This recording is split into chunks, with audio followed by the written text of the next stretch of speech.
Okay, this is the indoor air handler. Thank you, Corona. That's the mask. So what we got here, we got rust inside the burner compartment. Rust inside the burner compartment. Coming along here is our flame.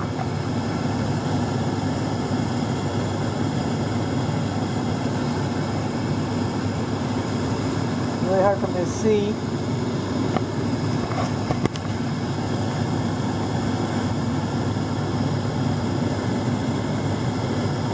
The flame looks like it's in pretty good shape.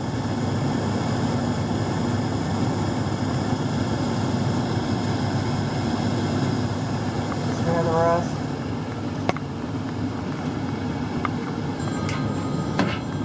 Saved by the bell.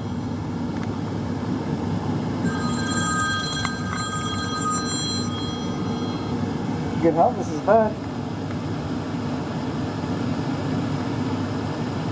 Hello? Somebody's not talking to me. This cord right here is no longer acceptable. This cord is no longer acceptable. You plug it in. You're supposed to have a disconnect switch. That's considered the disconnect switch.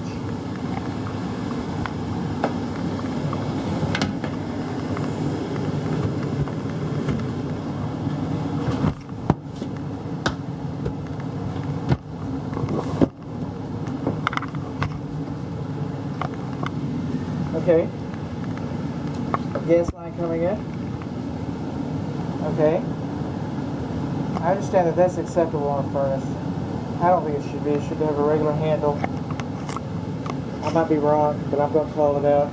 Gas line does not have a sediment trap. Primary evaporator drain line, it goes outside, which is okay, but it does not. It's not insulated. It does not have a P-trap. This is a secondary drain line. It goes to this tube and it discharges. I don't know where it discharges to. Oh, I don't know. I don't know where it discharges to. Maybe I can find out when I get into the crawl space. These are the evaporator coils. There's your data plate. Your furnace flue.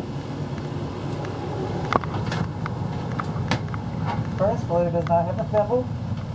It's too close to the roof covering materials, and you got attic insulation in direct contact with it. You got all those things going wrong with it. Okay? Then, we cut the door up and get combustible air. Combustible air should come from the exterior.